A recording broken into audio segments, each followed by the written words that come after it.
What is going on today, guys? And welcome back to Inside the Sidelines, episode 2.3 slash 2.5 slash 3. Last week, we kind of had technical difficulties, as you can see now. I and myself, my co-host, we are having a little bit of difficulties on each end, so we have to record with non-face cams for right now until we get this resolved. We apologize to the viewers in advance. So obviously you cannot see our faces, but we are still going to try to bring you a podcast relatively here every week. Might be coming out a little later on here on Mondays because next week I do officially start college. So Woo! yep. So officially we it might be a little later than normal. Yeah, but we're still gonna try to get you out every week. So that's the reasoning for 2.5. Unfortunately, me and my co-host Kev, we are very disappointed that we couldn't get this out to you just because Yeah, we are. the audio was laggy, everything was just very bad. So we apologize for everything about that, guys, but we are going to get this episode out today, and I will get this episode out tonight for you guys. Make sure everything will do that, but make sure to leave a like, comment, subscribe, and follow the channel. It helps out a ton. Um, well, Kev, we have a little bit to talk about here. Not too much about college football, but a little bit of topics to discuss. So, with that being said, our first topic, top 25 talk. So every week the polls come out, and there's been a little bit of jump here and there between the top 25 between last week and this week. So just to point this out, to get you guys a little bit of perspective, 25 as in the 25 top people in the nation for college football, as in the top 25 teams. It goes as follow. So Ohio State, Penn State, LSU, Oregon, Miami, Georgia, Texas, Notre Dame, Illinois, Florida, Florida State, that is. South Carolina, Clemson, Oklahoma, Iowa, Tennessee, Texas A&M, Ole Miss, South Florida, which we'll get to in a minute here, Alabama, Utah, Texas Tech, Indiana, Michigan, and Auburn, and Missouri, rounding up your top 25. Kev, I will hand it over to you. Reading off that top 25, anything that brings a kind of bug-eyed to your attention on the top 25 this week? I mean, the super obvious one, South Florida. Yep. I saw online that South Florida is this is the first time in college football history that an unranked team faced two ranked teams back to back weeks and won both weeks. So South Florida right now is making history. You know what? At this point, I'm rooting for them. I hope they're the group of five team that makes the playoffs at this point because Notre Dame's not in a conference, so by default, Notre Dame's not going to compete with them. Notre Dame has to be one of the top teams that's not in a conference because obviously that independents they are not in a conference, so they cannot therefore win that conference championship. But South Florida, I mean, they're the biggest surprise. I know we're gonna get to them in a bit. So I mean, yeah, you know what? Let's move on. I know we're gonna get them. We're gonna discuss them in more detail. So let's just move on to that. I'll defer to you now. How's Yeah. that sound? Yeah. So, looking at it, nothing really changes at the top three for me. Penn State, Ohio State, LSU. I think there is a new number three because I think three last week was Oregon, if I'm not mistaken. So Big Ten kind of getting represented in the top five here with Oregon, Ohio State, and Penn State. LSU being the top SEC team, along with Georgia at number 6, along with Texas below them. Illinois, Big Ten really getting represented in the top 10 here. So, and then Florida State continues to rise. Kind of want to talk about them really quick, Kev. So after last year, a 2-10 season, now being ranked in the Yep. top 10, is this a turnaround for Mike Norvell? I mean, when you look at Florida State last year, like, you can look at teams on paper and you can say, like, what Florida State's 2-10 record last year and be like, they were terrible. But from what I've seen, there's a lot of bad voodoo with that team. Mm-hmm. Like, they had a lot of really bad luck. They easily could have played in a bowl game last year. Oh And yeah. it's Florida State. Like, FSU, they should not be a regular, like, 2-10 team like that.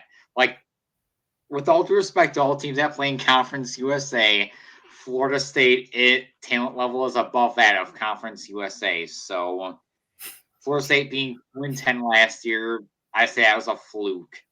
Florida State beat Alabama week 1, which it's huge. Like, in episode 2 that never aired, unfortunately, I did make the claim that I think Alabama is no longer elite, and I will stay by that. Alabama is not like a top tier college team anymore, but I mean, Florida State, it was like they were a team where it's like they just had to get together. Like, even last year, if they got together, they would have been above 500. They have a string of bad luck. Even if they like played perfectly last year, I don't think they still make the college football playoff. But right now, to me, Florida State is too good of a program to have a 2-10 season and just consistently suck. Like again, they're in the ACC. Florida State is one of the top programs in college football, objectively. So I think that, yes, Mike Norvell, the Florida State head coach, I think he's a good coach, and I think that Florida State is going to be competitive this year. I don't see them being national championship contenders. I forget who said it. It might have been Nick Saban in the offseason. You can't correct me if I'm wrong, but like someone said, there's only like 4 or 5 college football teams who can realistically win a national championship every year. This year, I do not see Florida State being one of those teams, but if Florida State has a really good year this year and they build upon that next year, then I think Florida State you can absolutely consider as one of the top college football teams Yep. in the country. Yeah. I mean, yeah. I mean, yeah. I mean, I kind of agree with you on that one. I mean, I'm kind of glancing over because no webcam.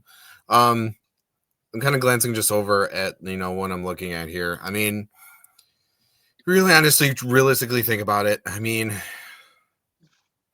honestly, really can't argue with the top 25 right now because it actually looks semi decent this year. Obviously, it's been changed a lot. It's gonna be different because there's obviously one team that's obviously not in the top 10 that obviously we'll get to here in a minute.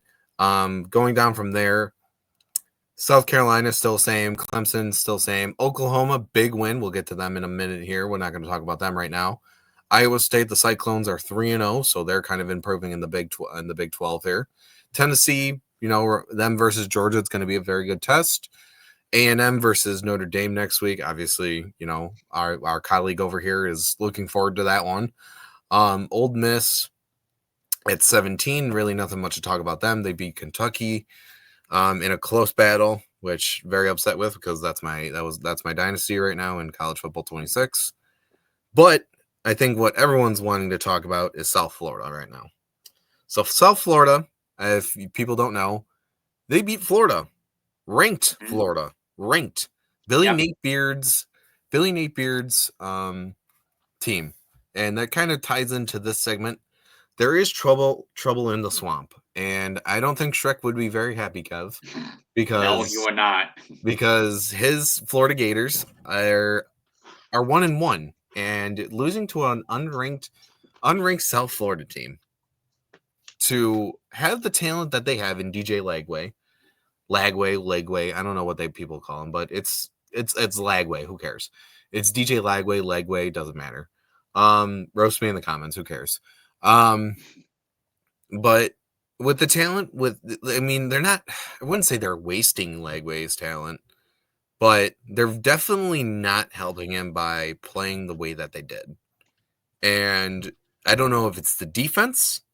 Now everyone's saying that they want Billy Napierd's head in Florida because they don't they don't they don't like him as a coach. And I mean, I'm kind of with everybody kind of with this at this point because Napier really has not done anything with Lagway's potential. Lagway started as a true freshman, got hurt, and now this year, I mean, there's nothing more that the guy can do. I mean, is it? This kind of ties into the question, Gav. Do you think Billy Napier A is on the hot seat, and B, do you think that do you think obviously it's a team effort. So football's a team thing. Football's a team sport. So like it goes both ways. So everyone's saying it's Napier's fault, everyone's saying it's the team's fault, but obviously it goes hand in hand. I'm kind of 50-50 on this. I don't really know much about Billy Napier, and I really don't know much about the Florida team. I know about Legway because I follow him, but and he's a good talent, and like I said, he was a true freshman coming off of last year, starting for them. So I mean, what do you take of this with Napier and what he's doing with Florida? Because half of them are saying that he's ruining the program. Half of them really like him. I mean, I really can't say out of the past couple of years, really Florida has not really produced good NFL talent, I should say, but that doesn't really tie into this. But like Osiris Torrance is the most notable one I can really remember right now because he's a Florida boy. But I don't know. And what are your thoughts? What are your thoughts on this? I want to hear your thoughts. All right. Well, first off, if anyone is still watching the podcast as of right now, again, I apologize for us not having any webcams. I don't know if people really care about that, but I mean, this is the way that it's working right now. So again, for the technical difficulties, I apologize. If it were up to me, we would be a full face cam, fully recording, and see us in our glory. As to your question, Mitch, about Florida, I know when Florida got off to a slow start last year, all I saw online was Florida fans calling for Billy Napier's head. And let's be real here for a second. The last time Florida was relevant was when Tim Tebow was their quarterback, and that was how long ago? Like 10 years at least. It's probably longer than that, right? Maybe like 11, 12 years. But yeah, it's back when they won the national to me, it championship. feels like, yeah, Florida was one of the top teams. Like, they weren't a favorite every year, don't get me wrong, because that was Alabama under Nick Saban. Like, Alabama under Nick Saban, they were objectively, like, the team every year. But Florida, like, you could have, like, put money on them and, like, you wouldn't have been burning money. But Florida losing to South Florida, that is embarrassing. Like, I will tip my cap to Florida. I'm wearing a Packers cap right now, but I am tipping it to South Florida. South Florida, so far, props to them. Like I said earlier, at this point, I'm rooting for them to be the group of 5 team that makes the playoffs. Because so far, through 2 weeks, they haven't been impressive. But as for Florida, DJ Lagway, he is a great talent. Like, from what. And I hate, like, citing a video game for reference because video games in real life are completely different. But in College Football 26, DJ Lagway is a literal glitch. Like, you can score with that man on every single drive, which I know does not reflect on real life. And yeah, you can roast me in the comments for being like, oh, you're just saying someone's good because of how good he's in College Football 26, the video game. But, like, DJ Lagway, he is a great talent, and like Florida has to have a good year this year. Like, Florida, like it's frustrating. Like Florida should always be a top tier team. They got a great fan base. They got a great team. They have a rich history. Florida every year should be one of the top teams in college football. And like Florida, I mean, that's a place that any 18-year-old should love to like stay at for like 4 years. Cause I mean, Florida, they've got a lot of stuff that like a young kid would love. And the fact that they have not really been relevant since Tim Tebow, it's sad. So I think to answer your question, Billy Napier, yes, he is on the hot seat. Florida has to have a great year this year. Losing to South Florida sucks, but I will reference my favorite college football team right now. In week 2 last year, we lost in Northern Illinois, a MAC team. We got upset by Northern Illinois in South Bend. Then Notre Dame went on to win 10 games in a row. And then they were the runner-ups in the national championship game. So Florida absolutely can do that, but if Florida does not show results, then in 2026, I cannot see Billy Napier still being the Florida head coach heading into 2026 if Florida does not produce this year. Yeah, I mean, you're right. I mean, I really can't say if a bowl or a college football playoff appearance really saves his job here. I think you might be shocked. I wouldn't be shocked mid-season if he does get fired. So, I That's mean, bold. I know. So again, I'm 50-50 on it. You know, Legway, he's going to be a good talent. It wouldn't surprise me at the end if he, maybe he does, get out of the swamp and decides to go elsewhere for his other 2 years left. But again, that's bold take. But again, here we're all about bold takes. And kind of getting into another interesting game the other interesting game that happened. That was probably heavily favorited.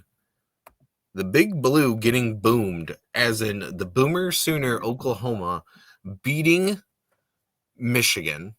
Now, I had a chance to see Mr. Number One recruit, which is Bryce Underwood.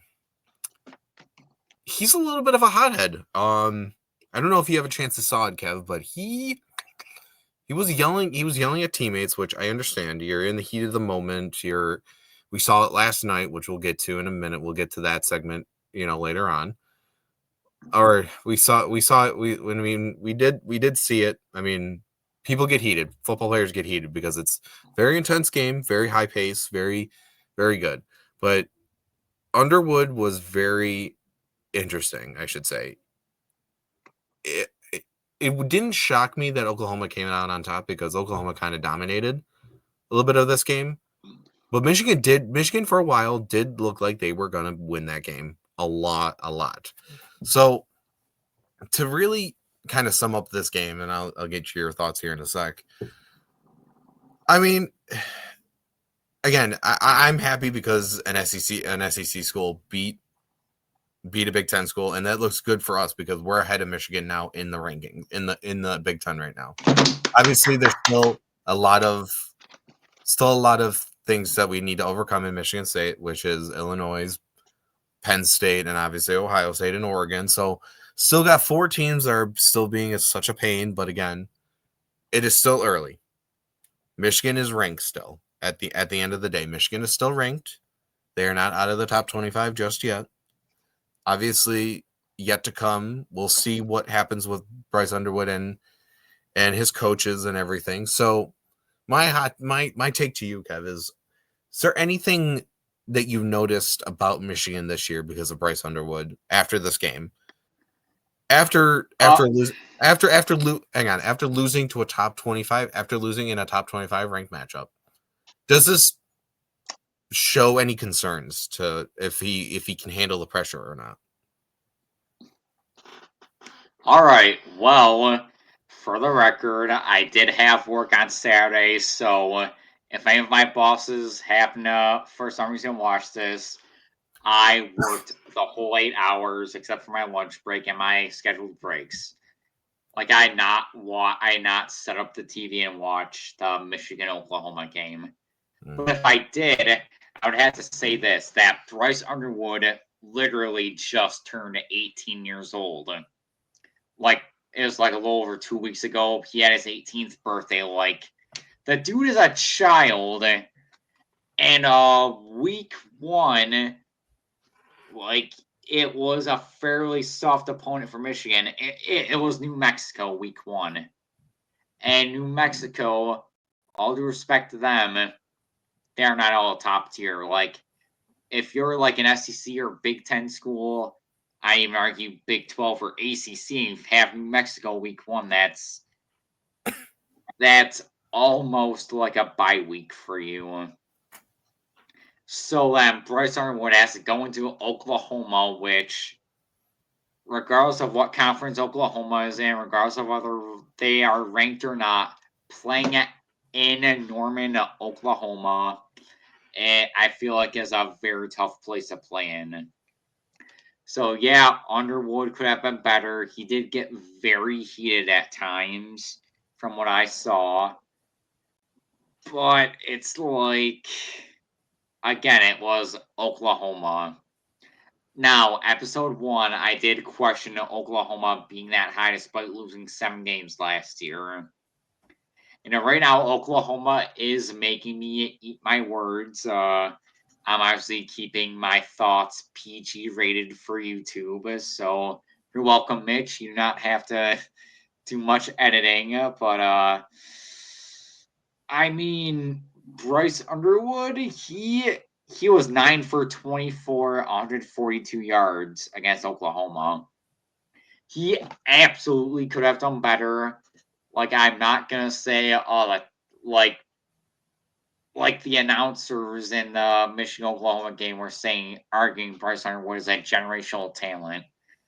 I think it is stupid to argue someone is a generational talent after like 2 games. Like people were doing with Arch Manning, especially after against Ohio State. People were like, is Arch Manning still a generational quarterback? And it's like Arch Manning's first. I know I'm getting off topic here, and I apologize, but Arch Manning's first like ever start was against the defending national champions. So like it should be a tough game for him. He should not light up the defending and national college football champions.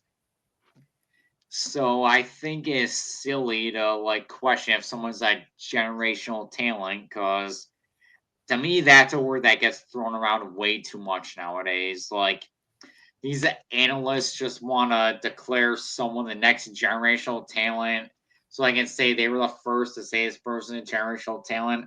I get into plenty of other sports, but like I won't. I will just stick with football. Frankly, I'm not concerned with Bryce Underwood. I don't think Michigan will compete for a national title this year, though. If Michigan builds upon last year, like if they have a slightly better record than last year and win a bowl game, then like, hey, that's cool. We all know that apart from the college football playoff, the Pop Tarts Bowl is the best bowl game to play in. Based on presentation alone, that is like I dare someone to tell me with the presentation the Pop Tarts Bowl has that is not like the best non-college football playoff bowl game to play in.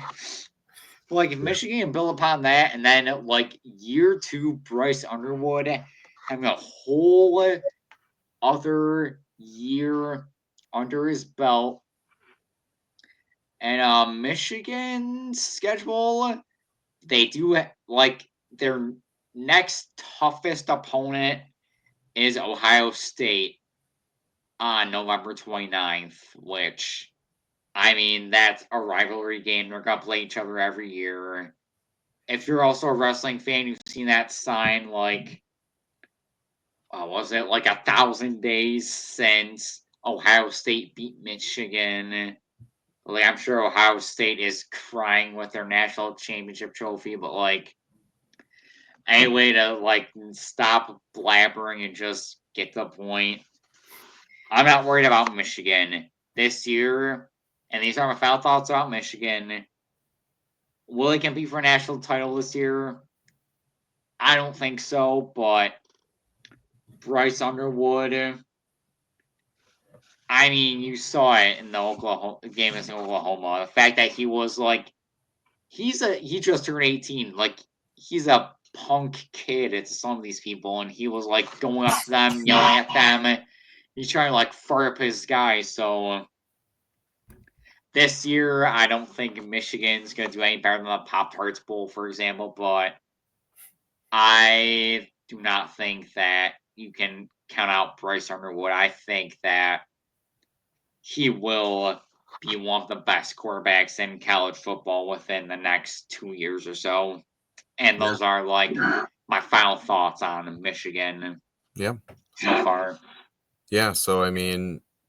I mean, we could honestly argue, yeah, with like with everything being, the result of it, and like Underwood again, being so young. And this is honestly obviously his first year, so obviously he has more room to develop in Michigan. So we have yet to remain to see of what Big Blue has in store for Mr. Underwood and that team. But again, we'll have to see. It remains. But here on Inside the Sidelines, again, we do apologize for technical difficulties with our webcams. Again, this is the best way we can do it for right now until we figure this out. So just again, make sure to hit that like button, smash the thumbs up notification, and bell icon to make sure you're notified with everything. Keep up to date with us. But Kev, we here in Inside the Sidelines, it is not just about it's not just about college. It is about NFL too. So week 1 wraps Yep. up tonight, obviously, as we're done recording this. As we get this thing uploaded, we'll have the Bears and the Vikings kicking off the last game for the week 1. Ooh, But they both suck. yeah, well, for this week, we'll get to it. But starting off the opening night, I just want to we'll run through our thoughts with games that we thought they were interesting. Yep. So first things first, Jerry World opening night. So as people may know, the Eagles beat the Cowboys and opening night, and Cowboys put up a fight. Kev, I'm not gonna lie, we're gonna talk about it, but Cowboys did put up a fight, and for a slimmer of hope, I did think that they were going to possibly win that game, but they have a very dream crusher named CD Lamb that just destroyed all my hopes and dreams in my other fantasy league that had 4 drops. So I'm not going to talk about it. Not going to talk about it. I mean, overall, it was a good game. It was a good opening night game. I thought it was going to be a blowout. I didn't think it was going to be that, but obviously we're talk of the night was Jalen Carter spitting on Dak. Now, is it Dak spitting on the ground towards Jalen? Was it Jalen retaliating against Dak? It goes like 100 different ways. So my first thought of this game to you, I should say, what do you think of that instance in the first 6 seconds of the game? Do you think Jalen was wrong? Do you think Dak was wrong? Because obviously we've seen the replay. We have in slow motion. I don't think Dak was spitting towards him. I think he was spitting on the ground and then he looked up. So, like, I'm not defending him. I'm not defending either side. I'm just saying Jalen could have approached this a little better. Like, what are your things on your thoughts on the first part first of this game? All right. Well, first off, I want to say if Mitch is on his leg, yeah, again, we're trying to figure it out. I'm sorry. But anyway, my thoughts on that instance is like I'll look at it this way: it's week 1, Thursday night. You are the defending Super Bowl champions, and you are playing a division rival at home week 1. So you're going to be fired up. You are going to want to like you're going to want like pile drive the guy who is wearing the opposing team's jersey into the ground. Now, I did see a supposed transcript of the event that happened, and Dak spat on the ground. Jen Carter said, "Did you spit at me?" And Dak was like, "Why would I spit at you?" Then that was when Jalen spit at Dak, which I mean, I get it. Like, I have my thoughts on the whole NFL cracking down on taunting things. Maybe if we ever have a Patreon, I will give my honest to God thoughts on that. Cause my honest to God thoughts, they'd probably get me banned. They would get us banned from YouTube. Let's be honest. So I will again keep it PG, but I don't agree with that. The NFL, it's like that's the top tier football league. You're like during the 60 minutes of game time, you're gonna wanna like. I mean, what's the best way to put this? You're gonna wanna the PG way of saying this. You're gonna want to bury the other guy into the ground. So look at it this way: Jalen Carter was fired up. He was ready to go out there and compete, and he did what Dak Prescott did as disrespect and retaliated, which I mean that is stupid on his end. Like if Dak spit at him, then just let the refs see that, let the refs penalize him, let the refs eject him, and then you have an easy game against who is even Dallas's backup at this point? It's I mean Trey it's not Lance. still Cooper Rush, is it, right? No, it's not Trey Trey Lance. Lance, yeah. No, it's And then just Joe yeah, Milton. just Joe Milton.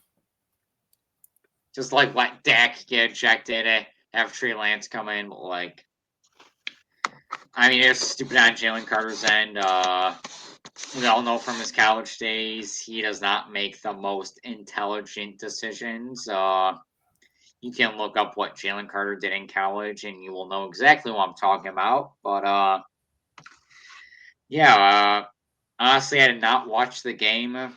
I was working my second shift at work, unfortunately. That's why I hate the most about the shift is that I don't get to watch my favorite teams if they're playing a late game. But yeah, Dallas. I mean, I know we're gonna get into this, but like just because they traded generational talent on defense does not mean that you can just write off Dallas as like the next 2016 Cleveland Browns. Like Dak Prescott, he is objectively a decent quarterback. Mm-hmm. Like it was said to all 32 NFL teams, Dak Prescott is now your franchise quarterback. Half of them would be like, you know what? Okay, I'll take it. Dak is a decent QB. And then the other half of teams would be like, get out of here. I like my current guy. So Dak Prescott is not a terrible quarterback, and I will say that objectively. And I do have a personal reason for not liking the guy at all that I will not get into. And they have CeeDee Lamb as their wide receiver one. They just traded for George Pickens, so like that alone, Dak Prescott's a decent quarterback. They have two very good receivers, so like Dallas is a tricky team. You can't just write off Dallas as like a bye week. Like you have to play the full game against the Dallas Cowboys this year in order to beat them. And again, what Jalen Carter did was stupid. Week one, I don't think Jalen Carter has received any suspension for what he did. As of right now, no. And again, I do have thoughts. Yeah, I do have my thoughts about the taunting, quote unquote, crackdown on this year. But Yeah. I mean, those are my thoughts. Like Dallas definitely didn't make a competitive game. I can't see my webcam, but I will give my hats off to Dallas this time. Yep. And those are really my thoughts on week one. Yeah. I mean, yeah, it's like I said, definitely interesting. Again, again, it's week one, defending champs. So I mean, was it a reason why Dallas was close in that game? Maybe, but who knows?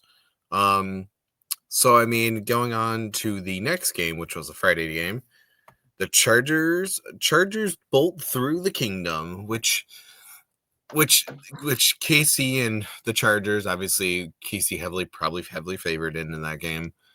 Definitely shocked me a little bit because now the Chargers, Raiders, and the Broncos are all 1-0. And it's like it's like that one song, one of these things just doesn't belong here. So, with that being said, obviously it's been week one. I'm not going to get too much into this because we have other stuff we got to get into. Quick thought on this from both of us. Yeah, I'll go first on that. It was definitely another interesting game to kick off the season. The Chiefs are going to come back. They're going to be fired up after this game. I don't know who they face week two, but they face the Eagles. I forgot they face the Eagles next week. So it is definitely going to be another challenge for them. They're going into KC though, so I mean, I think KC has the advantage, and it's definitely going to be interesting. Not gonna not gonna dwell too much on this one. What any thoughts on this one? I mean, again, like episode 2 that never happened for us, unfortunately, due to technical difficulties. I did have thoughts on the Chiefs that I will repeat. Kansas City, I will put money on this that they will not win the Super Bowl this year. And I did say in episode 2 that Kansas City would not make it past the divisional round. And we'll stick by that. And not because they have lack of talent. And I'm not going to stick too long on this, but I think Kansas City had 3. Anyway, as I was saying in episode 2, like the Chiefs made it to 3 consecutive Super Bowls, and the NFL is a very physical game objectively. So I think talent wise, the Chiefs are still a threat, but in terms of like stamina, energy, I think they will be exhausted from the previous 3 Bowl appearances. So I do not see the Chiefs like be much of a threat this year. And as for the Chargers, I would have guessed them to win the AFC West this year. Like Jim Harbaugh is a good coach. I mean, even if we exclude the controversies at Michigan, where he may or may not have cheated, especially when a national championship. I mean, Justin Herbert, like, he is a great talent. They have Vlad McConkey. They just drafted O'Marion Hampton. Like, the Chargers, they have a lot of talent. They were all. It feels like the Chargers have always been one of those teams that have so much talent, but they just need that right coach to take them to that next step. And I feel that is Jim Harbaugh. He can take the Chargers to that next level. He can take a lot of the talent on the Chargers to that next level. And I think the AFC West this year is the Chargers division to lose. Yeah, I mean, good thought on that. I mean, it's again definitely interesting how everything is a little interesting in week one. And again, week one, a lot of hot storylines. Um, which I mean, final thoughts. Congrats on the Chargers, Chiefs Kingdom. You'll be fine. Move on to next week. You'll be good. You'll make the playoffs. Now, moving on to Rodgers gets his revenge, and everyone's saying the X always gets what he deserves. Always gets what they deserve. And Rodgers and Fields swapping teams. Um, again, my final thoughts because I'm not obviously I haven't been the biggest, obviously Rodgers guy, unlike my co-host here. Um, Good for Rodgers. Good for Rodgers for going into MetLife, doing what he has to do. Jets basically basically dominated that game. And we'll get to another game that a certain team dominated. But at the end of the day, Rodgers came out on top. 4 TDs, good performance by him. Good performance by DK Metcalf. Obviously a little shaky at the start, but found a way. His receivers got to it. Fryermuth and Jonnu Smith got it done. Um, I you really can't say much about on the Pittsburgh side. Good fight in them. Tomlin, great coach, always can coach up his guys. Jets sideline, first year head coach and Aaron Glenn.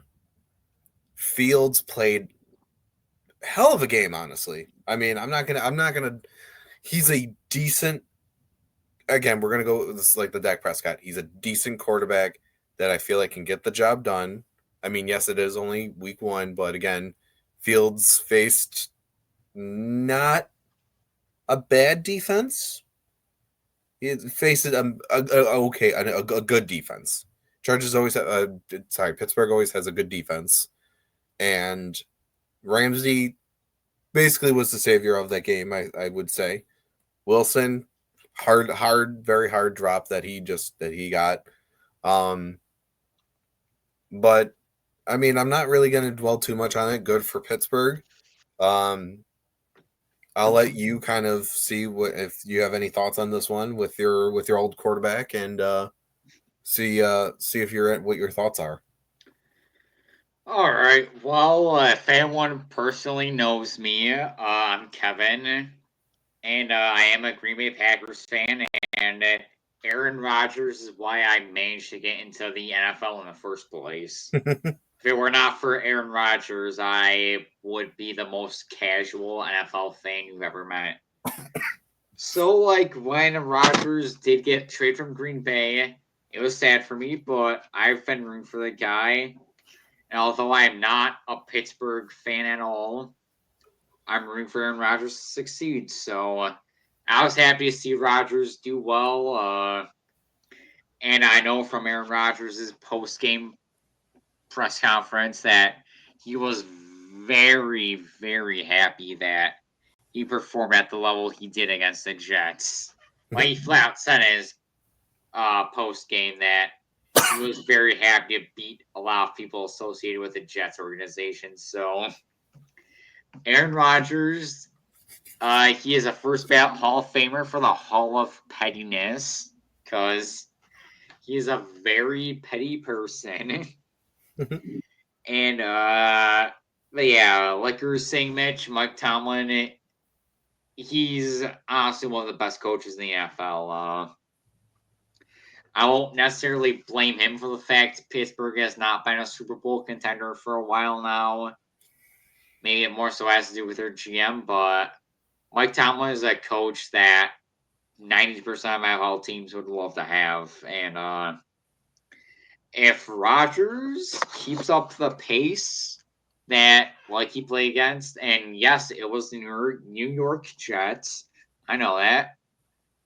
But if Rodgers can like turn back the clock a couple years, maybe not to when he won back-to-back MVPs, but like the year after that, he was still a really decent quarterback. Then Pittsburgh can still make the playoffs in the AFC, and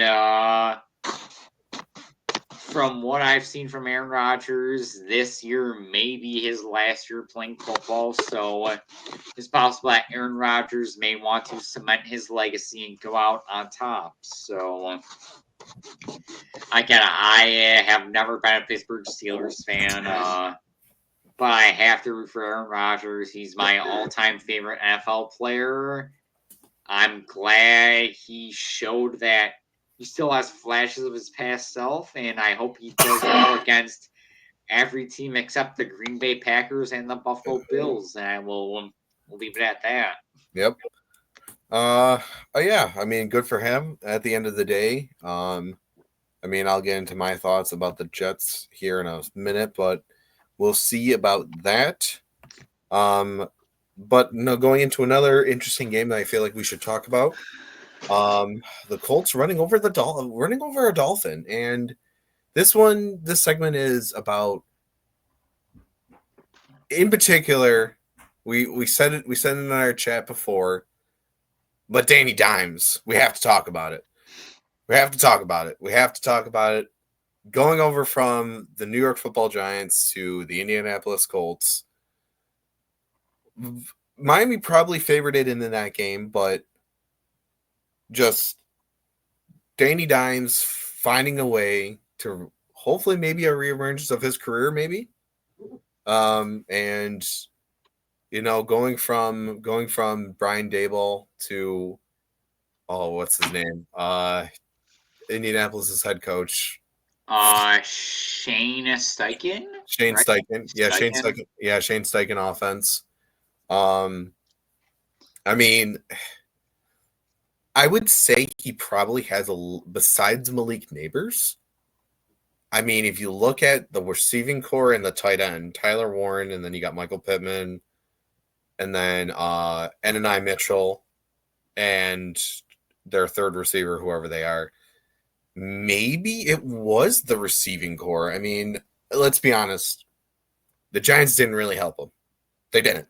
I don't think he did. I mean, when you have, I don't know, maybe the top two running back in the league, best player in the league this year in, Saquon, but then you let him leave, the confidence is going to be a little weird.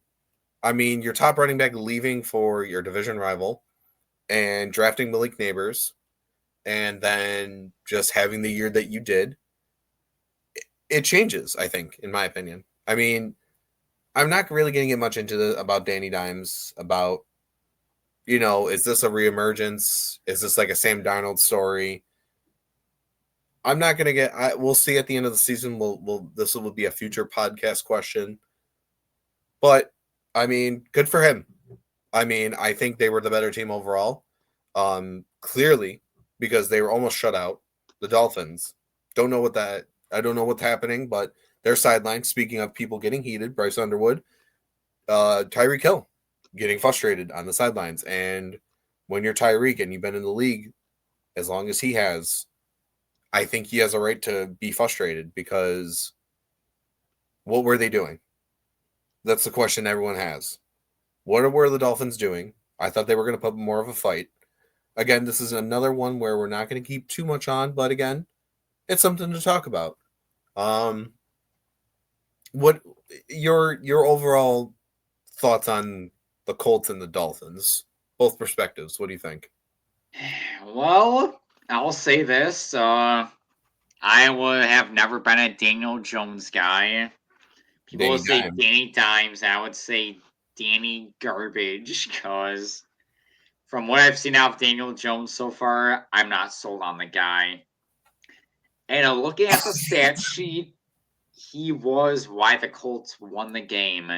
So, again, no webcam, but I am tipping my cap to Daniel Jones. He had a good game. I'm not sold on the guy yet. It was the Dolphins, which, and we'll get to them now. See, Miami, they are kind of a frustrating team for me. On paper, they have a lot of talent. Tua Tagovailoa, healthy. He should be a top half QB, like a top 15 quarterback, and I don't think many people will argue that he should be lower than that. Devon H. Shan, he is a very explosive running back. You have Tyreek Hill, who still is one of the fastest wide receivers in the NFL. And you have Jalen Waddle, who could be a number one receiver on a lot of NFL teams. So Miami, they should have done a lot better than they did on Monday. I think if Miami does pause. So, as I was saying, I think that with the talent the Dolphins have on paper, especially on offense, that Mike McDaniel and Mike Greer, so you can say Mike squared if you want to be fancy, are both absolutely on the hot seat. There is no reason why Miami should have played as poorly as they did. It is only week one, and as I learned my lesson last year. It is stupid to judge a team based on how they did in week one. So we'll just have to see how Miami does. But this is a very crucial year for, and I'll be cheesy and say Mike squared, Mike McDaniel and Mike Greer. Right, that's Miami's GM. I think so. Or is that another Greer? He's the brother of the former hockey player. I don't sound that intelligent now, but you know what? My point still stands. Both of them, McDaniel and Greer, are both on the hot seat right now. So Yep. Miami better get together very quickly. Yep. And yeah, and like I said, there's nothing really too much to really honestly truly talk about. Again, good for everybody. Again, if you're just continue on watching, thank you very much. A little bit of delays here and there, but still trying to power through this recording. um, but honestly, you're not going to hear from me. This one is completely next segment is completely done out of this. I just want to point out before I start this that a certain other podcast or a certain Kelly cast, will you say, decided to say that I was not biased because of my co-host. I pointed this out because it was in Green Bay, and it was the very first game of his Green Bay debut, and he was going to be very deciding to that. So, without further ado, again, this is not my segment because we are co-hosts. I'm gonna let him have 100% of the reins here. And Kev, this is your segment. You can go ahead and talk about it. All right. Well, obviously, I'm a Packers fan, so when we trade for Micah Parsons, I was very, very, very happy with that trade. Not only because this was like a type of trade where it's like we are trying to compete this year. Micah Parsons is 26 years old. He is in the prime of his career. This is a trade that Green Bay made, is saying that we want to compete for Super Bowls years down the line, not just this year, but next year, the year after that, and even the year after that. So, and again, episode 2 was unfortunate what happened. These are basically what my thoughts were prior to the game against the Lions. Now, getting to the game against Detroit, it was a dream come true. Like, especially with how that defense performed. Micah Parsons was on a snap count. Like, he did not play every down. I mean, how many football players play every down except for, like, the quarterback, the offensive line? Like, it's rare. And Micah Parsons did have a back issue, which turned out to be legit. So I figured he would be on snap count. He didn't practice with Dallas in train camp, so he did like no football activities at all in like the past 6 months. So you want the guy to be to like ease into things, but when he chased down Jared Goff to get that sack on him, I jumped up and down like, to get into politics here for a minute, like Elon Musk did at the Donald Trump rally. I was like a little kid, like when I got my favorite toy for Christmas. I was like, "Oh, woohoo, woohoo!" Like I was hyped.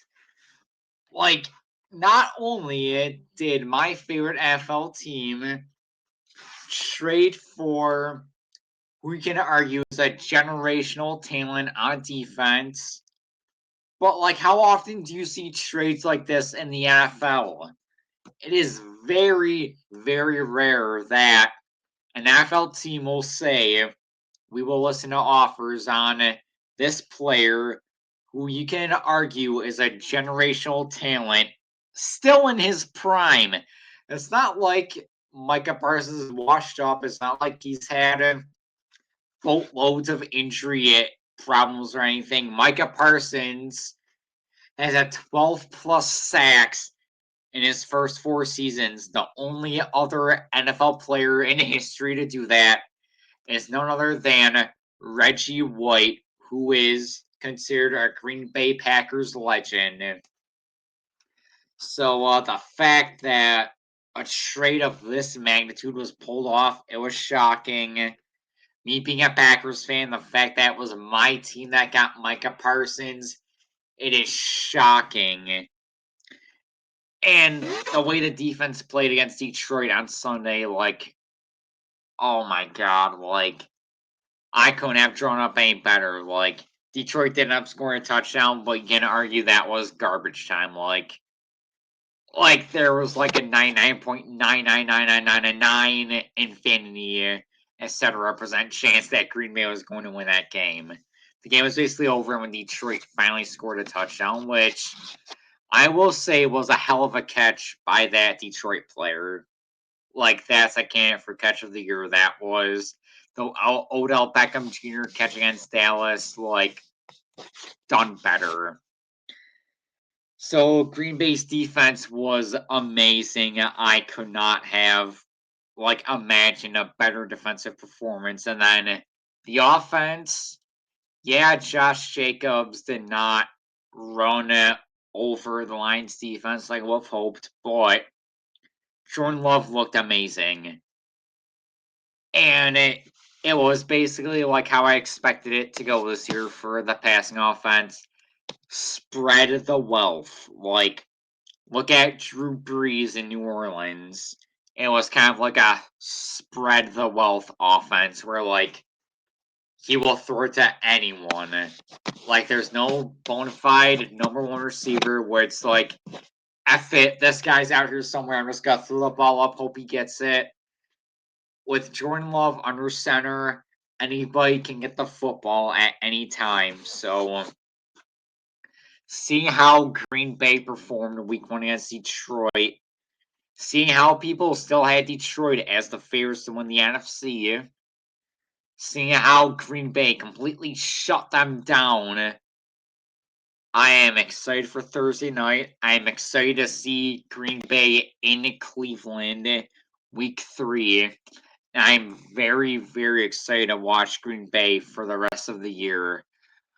I know the talking heads are going to say, oh, Green Bay is suddenly a Super Bowl contender, which, I mean, Green Bay is still the youngest team in the NFL, so to say that they are Super Bowl contenders right now, I think pump the brakes. It's week 1. It's week 1. Like, so much happens week 1. Is the first time that these NFL players are like trying to get into full gear. I think you have to pump the brakes, but as a Packers fan, as a Packers shareholder, as a complete homer for the Green Bay Packers, I say that we are winning the Super Bowl this year. And as of right now, those are my final thoughts on the Packers and Lions, Mitch. If you have anything to add, go ahead, buddy.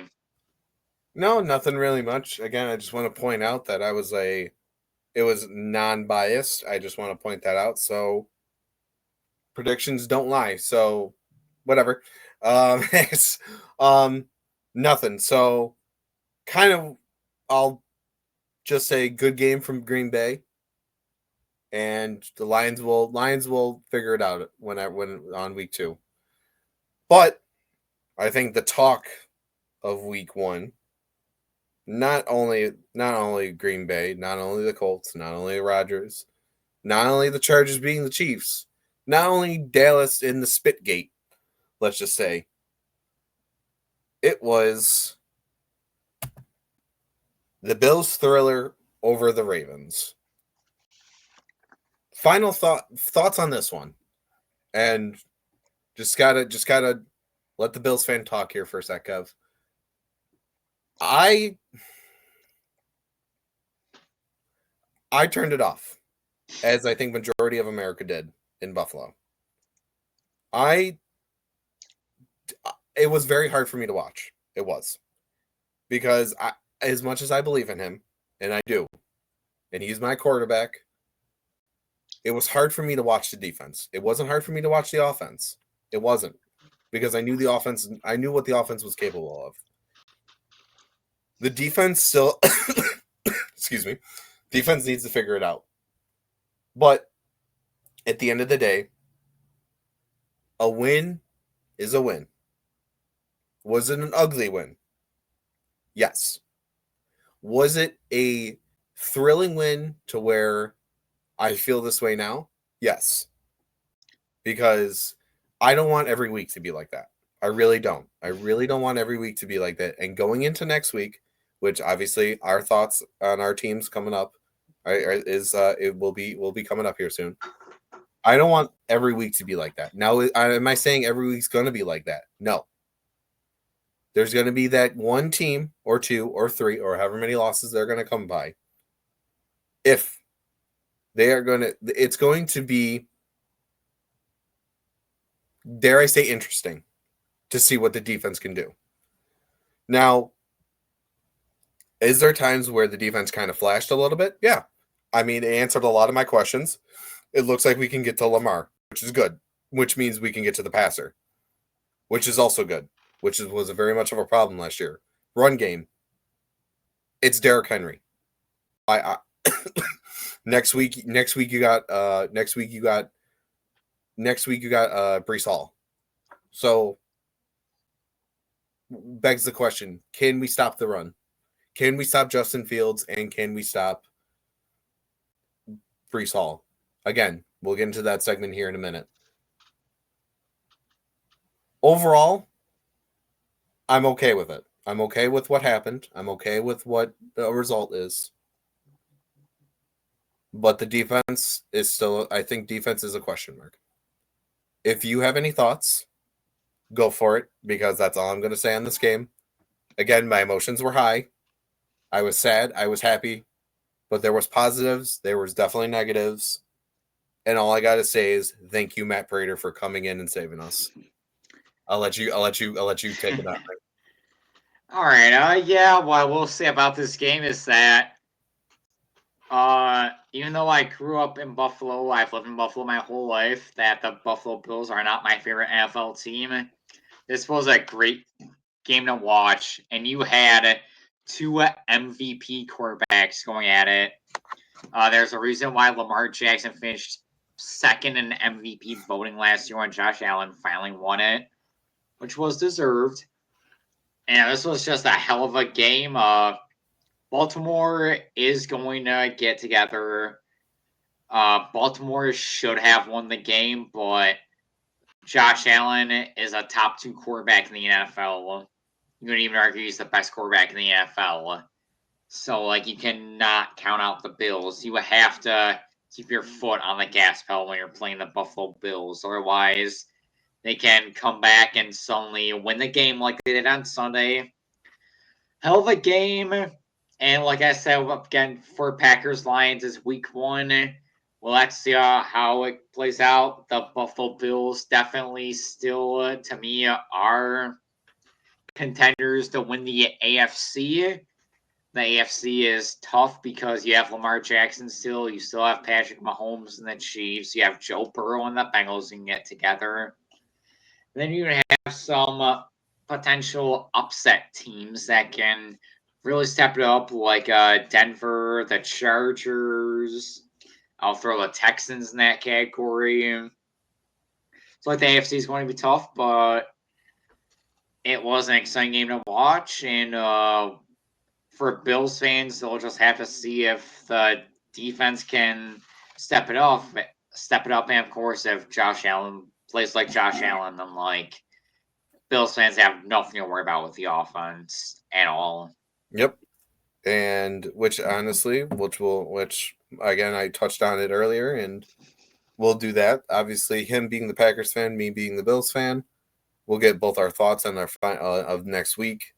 Kevin's team's facing the Commanders. We're facing the Jets. overall final thoughts on week 2 though coming up.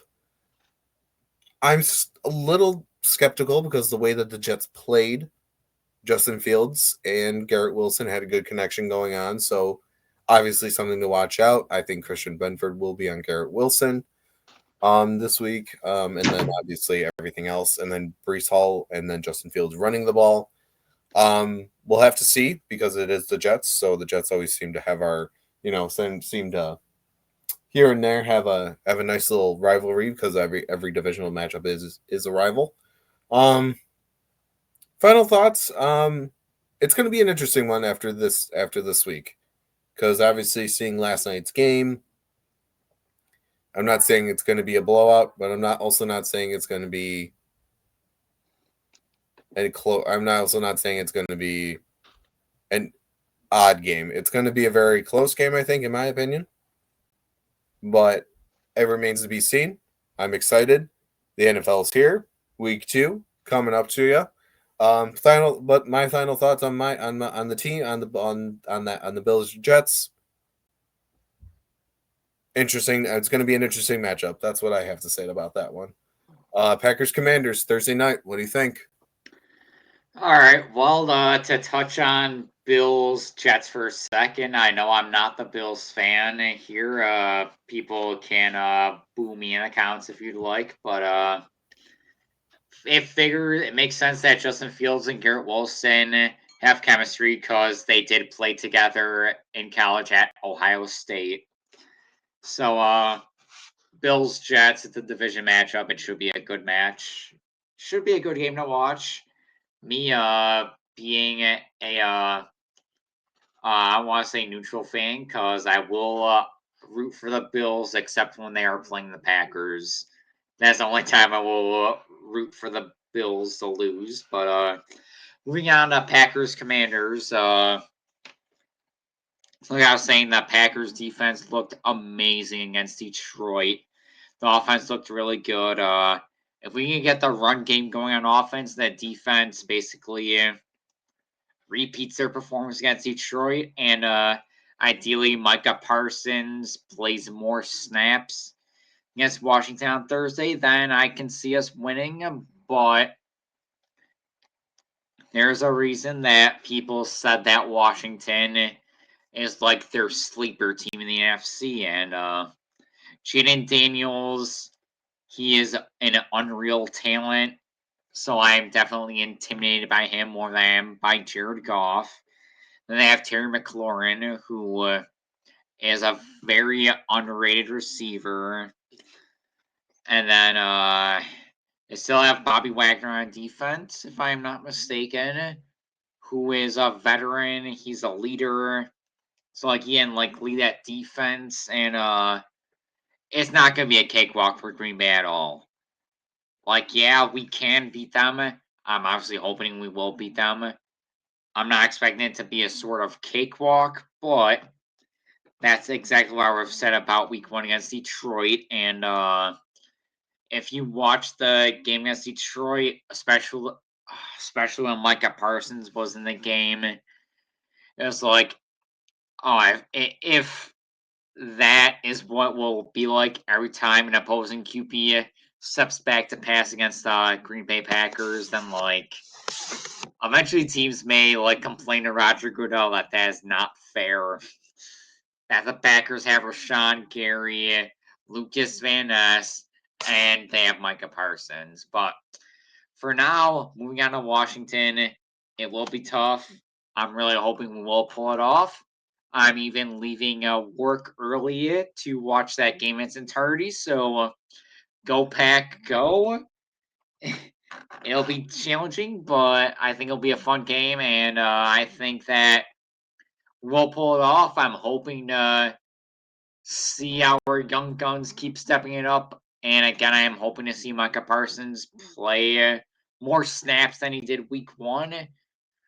And I am very, very excited for the Micah Parsons era in Green Bay. And I will leave it at that, basically. Yeah, I mean, it's going to be interesting to see what happens between both our teams, but we are here. We are in week one again. We do apologize for what happened today. Obviously, we had to touch on a little bit of things here and there. Obviously, you'll see a little bit of cuts for me pausing it. Just had a little bit of just a background noise had to take care of. But thank you very much. We will promise we're going to get this fixed for episode 4. If not, you might have to deal with it again for the next week as well. But again, we'll see. But again, episodes will come out on Monday, a little bit on Monday night. So hopefully everyone will come on Tuesday. So we will see what happens here on out. So um, yeah, I just want to say thank you very much we appreciate me and my co-host. We appreciate everything that you guys have done. Yes, we Again, make do. sure to leave a like, comment, and subscribe to the channel. Helps out a ton here. But thank you very much for tuning into Inside the Sidelines. Thank you very much for bearing with us on the episode here. Again, sorry, no face cams until we figure this out. But my name is Mitch. His name is Kevin. Thank you very much for reporting into the Inside the Sidelines, and we will see you on the sidelines for the next episode. See Have a you great day, later, everyone. folks. Have a great day.